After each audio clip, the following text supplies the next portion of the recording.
trata de família.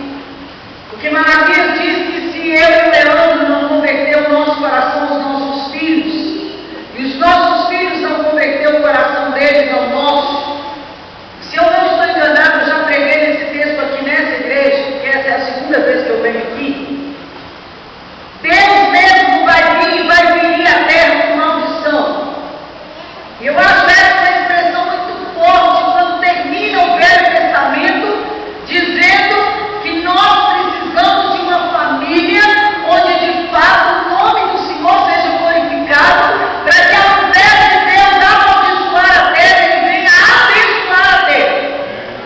E um dos maiores desafios, na minha opinião, hoje, em pleno século XXI, é a gente viver em família. Porque algumas coisas lutam contra nós. Algumas coisas estão lutando contra a estrutura familiar, e nós que dizemos que somos cristãos, muitas vezes temos cedido a essas coisas que têm lutado para acabar com a nossa casa. A primeira delas, que na minha opinião tem lutado contra nós, e muitas vezes nós deixamos entrar lá na casa da gente, são os meios de comunicação.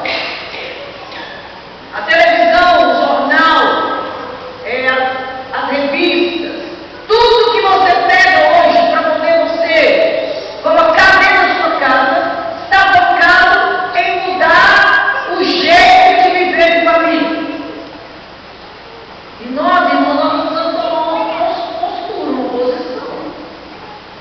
Existe um negocinho lá na sua casa chamado controle remoto, que você está precisando aprender a usar, porque o que as novelas estão colocando dentro da sua casa é que não precisa mais desse negócio de pai e mãe, que não precisa mais de respeito com os pais, de pais que conversam o coração dos seus filhos, e nem precisa casar homem e mulher.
de Jesus. Dá uma roupa bonita para essa mulher, filho. Uma vez eu vi um missionário com um negócio da nossa igreja e as mulheres aplaudiram ele com força. Eu fiquei fã. Ele virou para nós lá e falou assim: eu vou falar um negócio com os homens aqui. Quando é um homem que fala, a gente gosta mais ainda.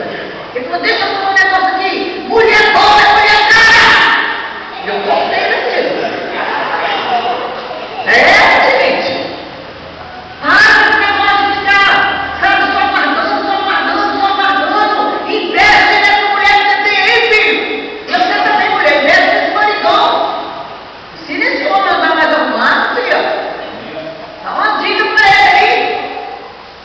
Compra logo um negócio bacana e dá diretamente de presente. Às vezes você também está trabalhando. E no caso também, ué. Ajuda aí. Ganância demais não vai te levar a lugar nenhum, filho. Aprende isso. Uma outra coisa que, na minha opinião, tem trabalhado contra a família é o declínio moral. Eu trabalho num ambiente de beleza, aliás, a minha letra são colegas de faculdade. Uma coisa que eu escuto muito no meu trabalho, eu estou arrumando noiva e ela vira para mim e diz uma frase assim: eu estou casando hoje, Verônica, mas se não der certo, você contar com o vai estar atrás, eu separo. Nem casou ainda, gente. Porque as pessoas hoje estão querendo prazer. O filho, a Bíblia que eu carrego na minha mão e que eu creio nela, diz que quando eu casei com o Leandro, eu e ele formamos uma só carne. Então a minha preocupação é ele e a preocupação dele é eu. Senão não vai dar certo. Eu vou casar com esse homem há 31 anos. Eu falo para ele que nesse período de 31 anos eu já apaixonei dele várias vezes. Você não tem coragem de conversar, mas eu confesso. Quem diz pastor, agora ele vai ser o Deus, você não vai para a cabeça. Você não vai pensar isso, filho. Você não tem coragem de falar.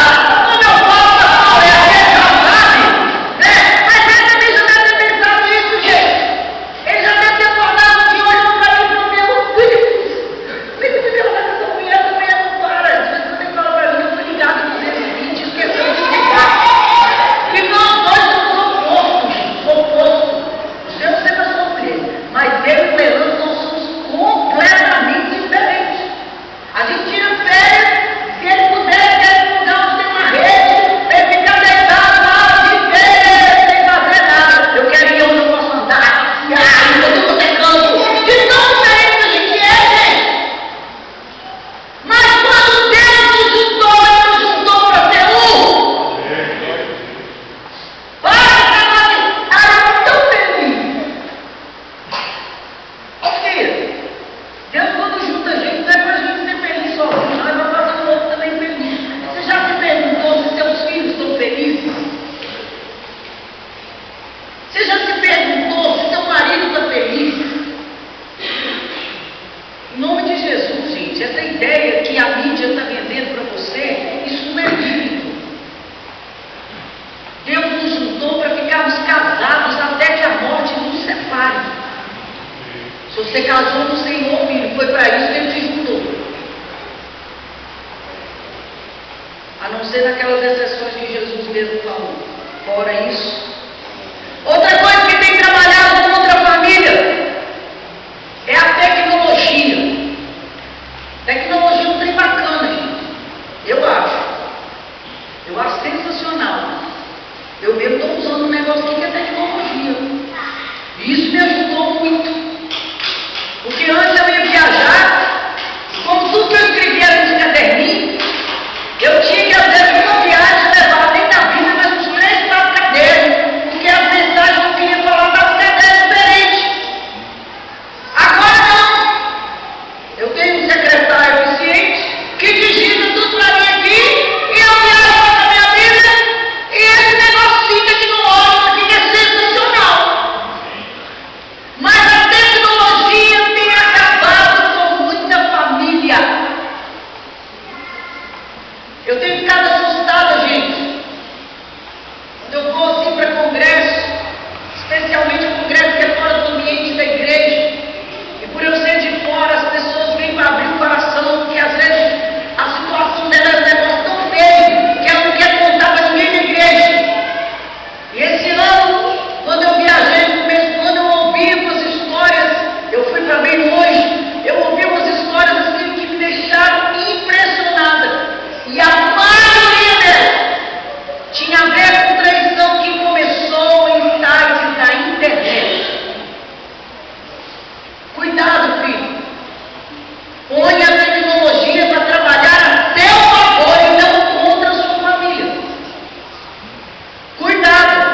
Se você não sabe, pede alguém para te ensinar. Vigia, gente. A tecnologia tem acabado com muito casamento. Tem acabado com muita família. Mas há uma outra coisa que trabalha contra nós, e na minha opinião ela é a pior de todas, porque ela aproveita de tudo isso que eu falei. E essa é aquela que a gente enfrenta todo dia, toda hora, que é a luta do diabo para acabar com a nossa casa. O diabo luta contra nós, queridos, todo dia, todo instante. E ele usa de tudo isso, de tecnologia, de declínio moral, de tudo isso para poder acabar com a nossa família. E se você olhar na história da vida de Jó, você vai ver que ele não mudou a tática até hoje. Ele continua usando a mesma tática que ele usou com Jó para acabar com a nossa casa. Quando o diabo quer acabar comigo e com você, com os nossos filhos, especialmente com os pais, a primeira coisa que ele faz, filho, é ele vem em cima das nossas finanças. Porque quando um homem, o chefe de uma casa, está passando por um problema financeiro, isso acaba com qualquer homem. Estou mentindo aqui, os homens estão aqui. Dá uma sensação de impotência, e uma tristeza, uma angústia, e isso acaba com a gente. Mas há uma outra coisa que ele toca na nossa casa para acabar conosco, ele toca nos nossos filhos. Vocês estão lembrados que num dia só ele matou todos os filhos de Jó? Ele também faz isso conosco, ele vai lá e toca nos nossos filhos, porque quando toca nos nossos filhos, ele consegue uma coisa um pouquinho maior. Ele afeta a gente e acaba com a igreja. As duas coisas mudaram. Mas ele também toca na nossa saúde. Eu não sei lá na sua casa, mas na minha, quando Deus me leva para o deserto, do mesmo jeito que ele fez com Jó, porque não foi sem autorização de Deus. Eu vi o irmão estava ensinando louvor falar isso. Quando Deus põe a gente no deserto, é lá que ele costuma, e normalmente é assim, a unção da gente é maior lá no deserto. Porque a gente vai para lá porque ele autoriza, viu, gente? Ele autoriza. E lá em casa, quando ele autoriza a ida para o deserto, ou é a minha saúde, ou é as nossas finanças. E às vezes eles dois estão no sol. Na sua casa também é assim, filho? Tem uma área na sua casa que de vez em quando você fala, Jesus, onde é que eu saio daqui? Não é assim? Ele fez com o Jó, você acha que ele não vai fazer com você? Uma outra coisa que ele atacou na vida do Jó foi o relacionamento dele com a mulher dele. Tem gente que pode criticar a mulher de Jó, né? Ô filha, é porque não era você que era a mulher dele. Ô, pensa comigo. A mulher rica tem um marido milionário. O camelo dela, que ela andava, era melhor do que de todo mundo, filha. Se fosse hoje, ela tinha motorista particular. Eu fico imaginando, de repente, a mulher tem que andar a pé, porque não tem camelo mais para ela andar. A comida que era com fartura, agora é contada. E para completar, o marido que antes deitava comigo na cama, o hálito dele é insuportável. Ele diz isso. O meu hálito é insuportável. A mulher não podia beijar o marido mais. Se fosse eu e você, nós tínhamos falado pior do que ela. Nós tínhamos falado, pode assinar um divórcio e ir embora. Ela ficou irada. O Jó fica fazendo uma coisa, mas olha se Deus viu, seu filho morre, o filho está lembrando você mais não. Mas a Bíblia diz, querido, que mesmo afetando o casamento, Jó não casou com outra não, tá? A Bíblia não registra isso não. Ele restaurou a família com a esposa dele. O que o diabo quer, filho, é acabar com a harmonia na sua casa.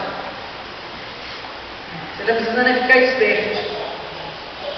Eu costumo dizer que ele não usa tática muito diferente. Nós é que não prestamos atenção. Mas eu não vim aqui só para te dar notícia ruim, não. Eu te dizer que tem jeito de você restaurar a sua casa. Amém. Glória a Deus. Tem jeito. Se você não cuida dos seus, você é pior do que o descrente. Hoje nós vamos aprender que a gente precisa cuidar da nossa casa. Porque nós não queremos ser pior do que o descrente. Primeira coisa que eu preciso aprender, se eu quiser restaurar minha casa, minha família, eu preciso reconhecer quando as coisas não vão bem. Eu preciso reconhecer quando as coisas não vão bem. Tem um texto na Bíblia que diz que Davi saiu para a guerra e quando ele voltou, Ziclag havia sido queimada, as mulheres haviam sido levadas, os filhos haviam sido levados. E eu acho muito interessante quando Davi, os homens estão querendo matar ele, culpando ele, e a Bíblia diz que Davi chora diante do Senhor. Irmão, nós precisamos aprender a chorar pela nossa casa, pelos nossos filhos, pela nossa esposa, pelo nosso marido. Nós precisamos aprender a chorar, meu irmão. Reconhecer que não vai bem e buscar o Senhor. Nós estamos precisando aprender a reconhecer que a nossa casa está precisando da presença de Deus lá dentro. Nessa nossa correria, queridos, nós precisamos tomar cuidado, porque muitas vezes quando a gente assusta, o estrago já está feito. Você precisa prestar atenção na sua casa. Quando as coisas não estiverem indo bem, filho, joelho no chão e boca no pó. Joelho no chão e boca no pó. Eu preciso reconhecer que eu dependo de Deus. Que sozinho eu não vou a lugar nenhum. Você precisa reconhecer quando as coisas lá na sua casa não estão bem. Na Bíblia tem algumas pessoas que mexem com o meu coração, que aprenderam a chorar quando precisou chorar. Ezequias, Ana, Neemias, o próprio Jesus, numa situação difícil, ele chora. Qual foi a última vez que você chorou pela sua família, querido?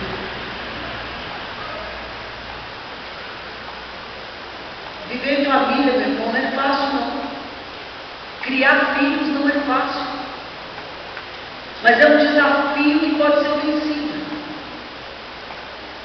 Dá trabalho, mas vale a pena. Eu e Leandro estamos hoje vivendo e desfrutando do que nós plantamos lá atrás. Parece que o pastor sabia que eu ia pregar aqui, porque o texto que eu leu no começo falou a respeito disso, né? Você vai colher aquilo que você planta. Tem gente que quando o filho é pequenininho, que é uma gracinha, bonitinho, esquece que o menino vai crescer e acha que tem que semear quando ele estiver grande.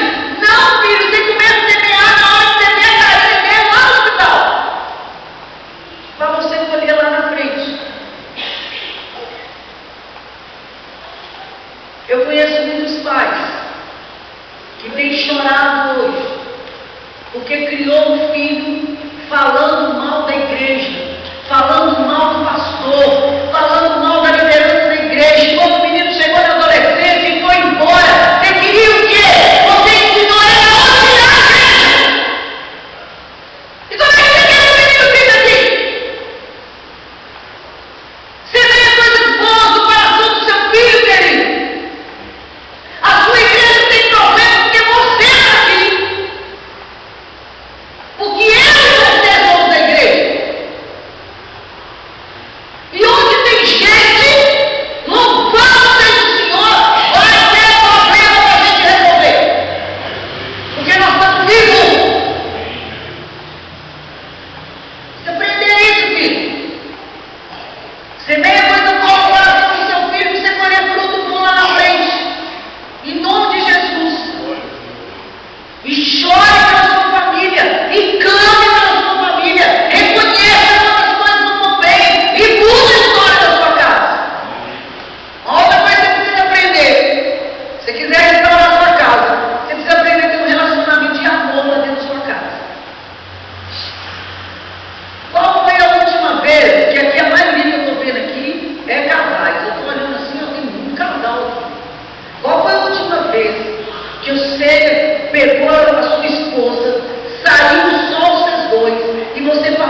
Depois você me procura, eu te dou uma dica do livro bom para você ler. Você aprender essas coisas. Nossa casa precisa ter um relacionamento de afetividade, de diálogo, de cumplicidade, de compreensão, de amor. Nossos filhos têm que crescer vendo a gente falando coisa bonita um com o outro, tendo um relacionamento verdadeiro. Os nossos filhos têm que crescer sabendo que o leão tem defeito, mas a gente se ama assim mesmo. Um dia desse eu estava lá em casa, meus filhos só têm solteiro. E foi lá no começo do ano, que eu tenho que mora fora.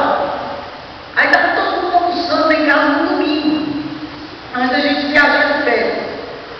Aí eu fiquei reparando os meninos, as esposas, a namorada, e eu fiquei pensando, meu Deus, minhas noras, tudo parece comigo, gente. É tudo peru igual ela. Tem um jeito de falar igual meu.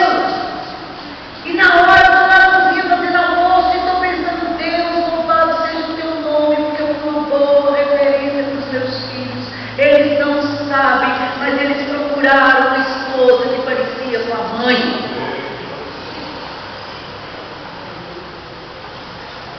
Ô filho, se marcar a vida dos seus filhos. Eu falo para ele que se eu morrer antes dele, eu estou marcando tanta vida desse homem, gente, que eu tenho dó da mulher que vai casar com ele. Você tem que viver assim, para marcar a vida das pessoas. Um dia eu li na Bíblia, irmãos, um texto de um rei, que a Bíblia termina a história dele assim: morreu e não deixou de se saudar. Eu falei, misericórdia, Deus, não é para mim não. Eu fiquei imaginando o termo do rei, rapaz. O povo chegando e falando assim, morreu tarde, miserável. Eu falei, não quero isso pra mim não. Eu já falei para meus meninos em casa, quando eu morrer, dá uma choradinha lá, filho, porque vai ficar feio se não chorar. Mas eu quero celebração, filho, porque enquanto eu vivi com vocês, enquanto eu caminhei com seu pai, eu fiz tudo que estava ao meu alcance para fazer a minha casa ser uma casa de bênção. Você tem que marcar a vida da sua família, filho. Marque a vida dos seus filhos. Um dia uma pessoa me falou, você é muito amiga dos seus filhos. Eu falei, não, eu quero ser mãe. Porque amigo a gente esquece. Mãe não, filho. Eu quero marcar a vida dos seus filhos como mãe. Você precisa ter uma vida de amor para a sua casa. Uma vida de cumplicidade. E seus filhos têm que ver isso. Quando eu vou falar para os filhos, pode deixar que eu tomo conta lá e falo direito, viu? É que hoje aqui, a maioria que eu estou vendo aqui, está precisando ouvir mais como pai e mãe do que como filho. A filha a gente fala outra hora. Outra coisa que você precisa fazer, para que a sua família seja restaurada, seja uma bênção, você precisa ter comunhão com Deus, querido.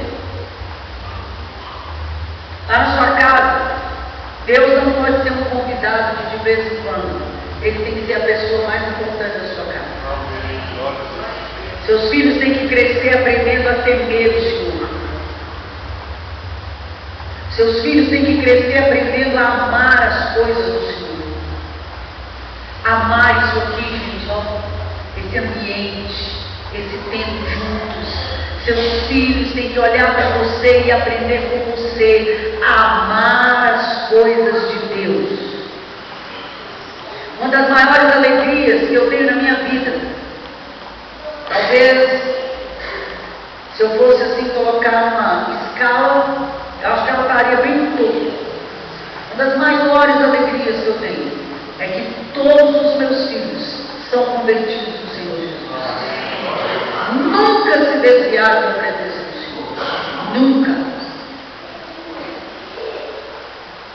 Mas isso tem um preço, viu, irmão? Nosso maior problema é que muitas vezes a gente não quer pagar o preço. Nós precisamos aprender a ter comunhão com Deus. Comunhão na palavra. Comunhão na oração. comunhão na igreja. Tem irmão da igreja que não convida a gente para ir na casa dele. Os filhos crescem pensando que é proibido o povo da igreja ir lá. Eu sei o que eu estou falando, gente. Eu já fiquei hospedada numa casa uma vez e foi muito engraçado. Eu cheguei, eu estava sozinho, o Leandro tinha comigo. E na hora que eu cheguei, tinha um menininho de mais ou menos 6 anos. Ô filho, se você tem filho pequeno na sua casa, cuidado com você fala perder. Porque o menino conta. Você não segura, não. Eu cheguei, o menino me olhava assim, de cima e embaixo. Eu, meu Deus, tem um trem errado na minha roupa. Você já viu uma situação assim? Eu olhava para mim e falava, tem um trem errado aqui. E o menino me reparava. Eu falei, Jesus, o que está acontecendo? Aí eu fui, sentei no sofá da casa, assim, encostei na almofada, e os pais dele subiram. E ele veio para perto de mim. Aí chegou perto de mim e falou assim, tia, tem alguma coisa diferente em você. Eu falei, Jesus, não vai prestar. Quando o menino fala assim, ele fica esperto. Aí eu sou curioso com você. Olhei para o menino e falei assim, por que você acha que tem alguma coisa diferente na tia? Ele falou, porque minha mãe não deixa ninguém vir na nossa casa. Eu falei, Jesus, onde o senhor me trouxe? Aí eu comecei a pergunta agora, eu comecei a saber tudo, né?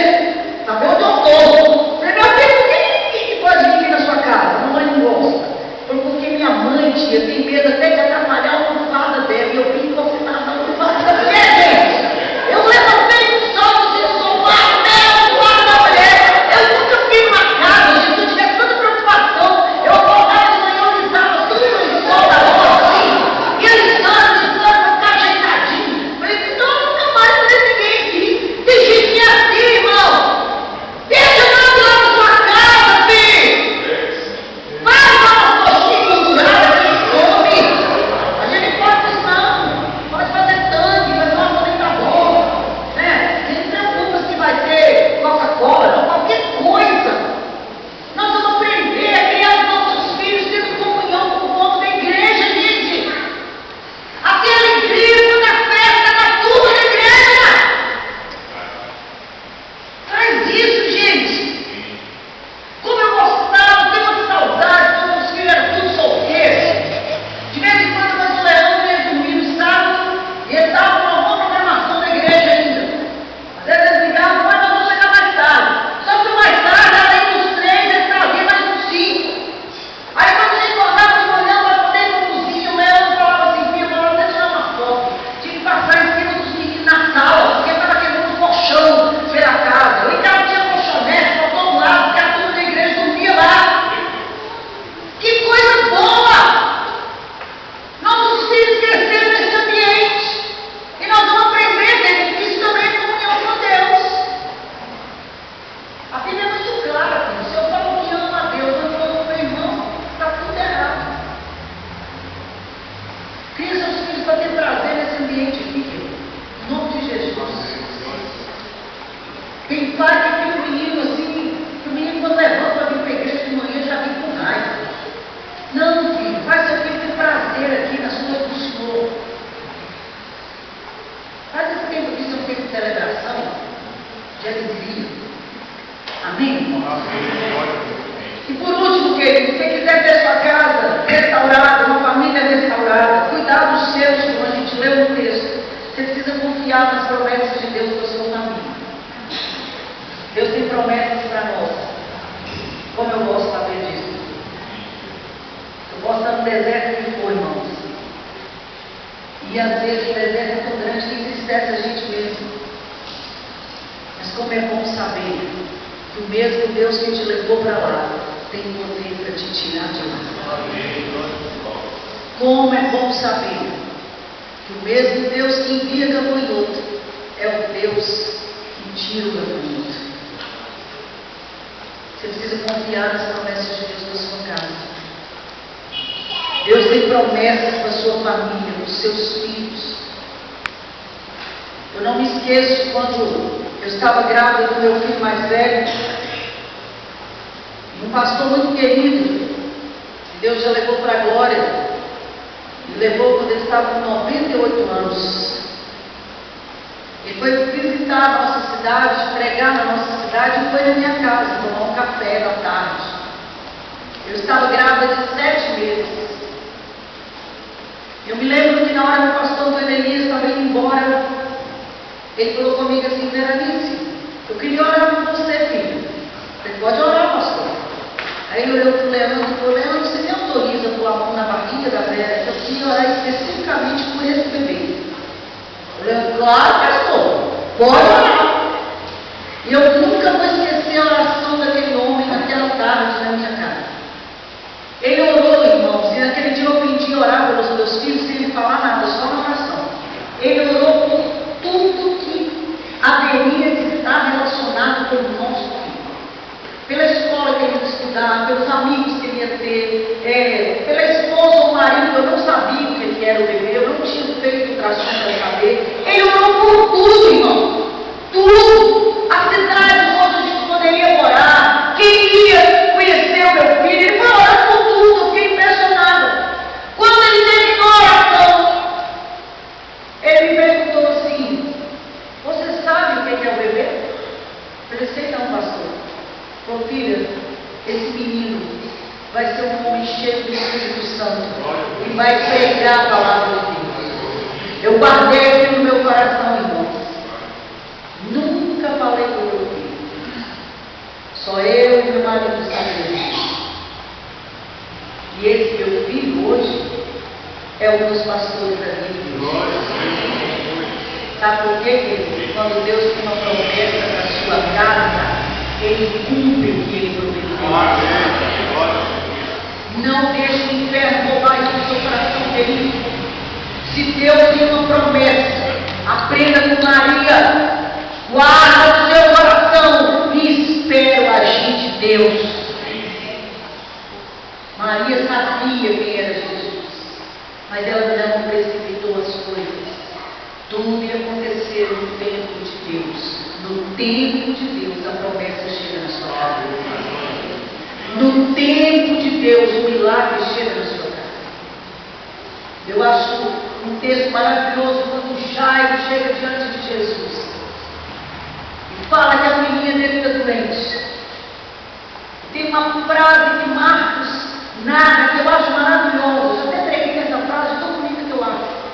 Marcos olha para Jairo e diz assim: Marcos narra que Jesus olha para Jairo e diz assim: e Jesus foi com ele.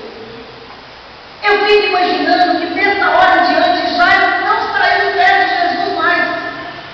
Jesus caminhava e caminhava junto. É como se Jesus tivesse dito para ele: Jairo, eu estou indo com você. Não tem caminho, você sabe o que acontece. Você está lembrada que a mulher do fluxo de sangue toca em Jesus. Jesus para tudo que ele está fazendo e diz o texto que a mulher meia trema, assim, meia coisa, ela começa a contar para Jesus o problema de saúde dele. Eu costumo brincar dizendo que se essa mulher parece pelo menos um pouquinho com a minha sogra, ela demorou muito a contar. E minha sogra, quando a gente chega lá, que ela vai contar que ela tem um problema de saúde, a gente adoece junto com ela. Você conhece gente assim, né? Ela vai contando os detalhes, a gente brinca com ela, fala: Dona Maria, mais rápido, filha, que a gente está assim já, né? E aí, eu imagino que já eu vou lá para ter falado com minha filha, de que mulher que não vai contar demora mesmo, gente. Não é verdade? Então, um detalhe. De repente, o ministério que está desde muitos anos na Bíblia está na sua igreja, viu, filho? Eu chamo de ministério do bocão. É a turma que gosta de matar o sonho da gente. Se chamaram que vem, viu? Esse é o único ministério da igreja, você não precisa colocar. E ele chega lá e falou: Jairo, vamos parar de perturbar o mestre que sua filha já morreu. Ele chega rapidinho para ver de notícia. Rapidinho. E eu fico imaginando o coração de Jairo, mas a Bíblia narra um negócio fantástico nessa hora. Diz que Jesus olha para ele e diz assim: crê somente. É como se Jesus estivesse dizendo assim: Jairo, eu estou indo com você, não se esqueça disso. E quando Jairo chega em casa, gente, a menina de fato tinha morrido. A morte já tinha se instalado na casa dele. deles ganhavam a vida chorando em velório, já estavam lá. Pensa bem que serviço. Tem uma pessoa aí que está certa até hoje nesse emprego. E quando Jesus chega e fala assim, a menina não está morta, a Bíblia diz que elas zombam de Jesus, elas sabiam que ela estava morta. Ô, gente, como eu queria ter visto algumas cenas na Bíblia, essa é uma das que eu queria. Jesus chama o pai e a mãe da menina, Pedro, Tiago e João, sobe para o quarto dela, e quando chega lá, ainda que a morte esteja instalada nele, ele fala uma palavra, levanta.